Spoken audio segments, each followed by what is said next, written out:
Have you felt that investment goals for yourself were out of touch? Do you feel that you do not know where to start with your investment goals? The best investment goal depends on your personal dreams for the future. Today I'll share with you 4 fast and effective tips to set your own investment goals. If you use these tips in handling your investments, you'll be on your way to living a financially fit life tailored to your dreams. Be sure to watch all the way to the end to maximize your investment goals. Welcome back to Financially Fit with Katie. I'm Katie MacDonald and I am dedicated to being your anchor for a financially fit life. Please do not forget to subscribe, that way you'll be notified when new content is being uploaded. Now let's jump into today's topic, which is setting investment goals.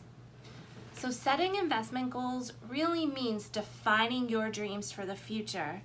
You really want to be as specific as possible when you're setting these goals.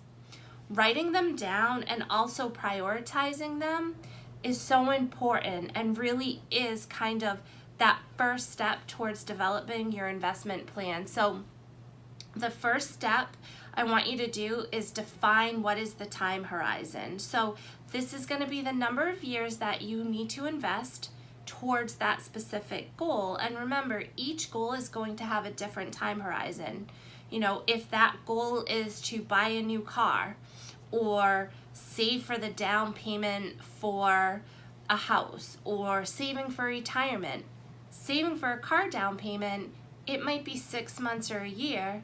Saving for that house down payment might be a longer time. Maybe it's 2 to 5 years. And retirement, depending on your age, I mean, you could be looking at 20, 30, 40 years of savings. So it's going to be different, and that's really going to correlate to, how much you need to invest, which is number 2. What is that amount you need to invest towards each goal? Now, you can invest a lump sum of money or set up a systematic saving strategy on a weekly, monthly, annual basis. This is a great way to build wealth over time. So with my clients, I like to have them set up systematic savings on usually a weekly or a monthly basis. So you can set this up to come directly out of a checking account. You can have it come directly from your pay account. But this is allowing it to come out. You don't need to think about it. And now you're also dollar cost averaging into the market, which can really help. So one note that I want to mention on here is just be really realistic on how much you're able to save, whether it is weekly or monthly. You want to consider your other financial obligations that you have so that you can stick to your plan. You don't want to set it up for, hey, I'm going to do $100 weekly, and after a month realize, oh my gosh, I don't have enough money to do this, and then you just stop. I often, with clients, will correlate, think about, you join the gym after the first of the year. Your New Year's resolution is that you wanna lose weight. You start going to the gym every single day. You stay for an hour. You work on your nutrition plan and you're like, I'm going to cut out every single carb. What happens? You maybe stick to that, maybe a month if you're lucky. Most probably won't even last that long. And then you don't alter it. You get so discouraged with yourself, you just stop. You really want to avoid doing that. Make sure when you're setting up the goals and you're setting up how much to invest that you're really looking at your budget, so you're staying within your means that you have available to you. So third, what you want to do is, now that you have the time horizon, the amount that you're going to invest, what investments should you choose? So regardless of the financial goals, you're going to need to decide, how are you going to allocate these dollars? One thing that you want to consider is your tolerance for risk.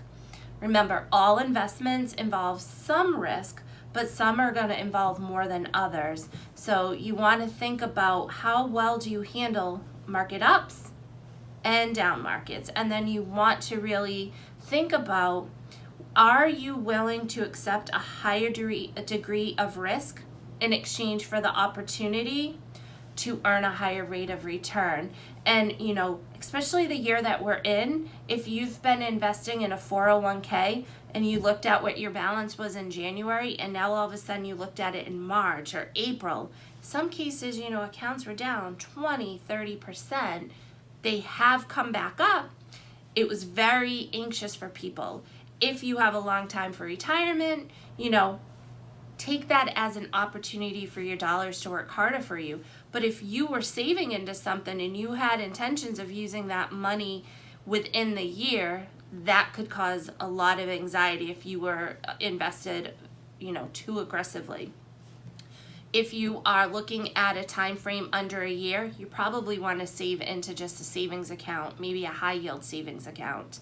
You're probably avoiding going into the market. You're probably not investing in any type of stock market type, mutual funds or equity stocks until maybe that time horizon is 2 or 3 years and beyond, just because you really don't know what's going to happen during that time. So no matter what the level of risk that you are comfortable with, make sure you choose investments that are going to be consistent with your goals and time horizon. And if you have questions on that, you really want to check with a professional who can help you with that. So lastly, you want to review and revise. So over time, you may need to update the investment strategy. Get in the habit of checking your portfolio at least once a year. And if we're in a very volatile time, you might want to check it more frequently. You do not need to be checking it every day or even every month. So you may need to rebalance your portfolio. What does that mean? That means taking a look at what your original asset allocation was, making some adjustments to get that back in line with what your original intentions were. So, you might need to make changes based on what was your overall investment goal and what was your risk tolerance. And time frames might change. So maybe originally you thought you were going to need the money for, in 2 years, but maybe that time frame has gone out to 5 years. Well, in that case, maybe you add a little bit more risk into the portfolio. Maybe you are all in bonds. Maybe you add some equities.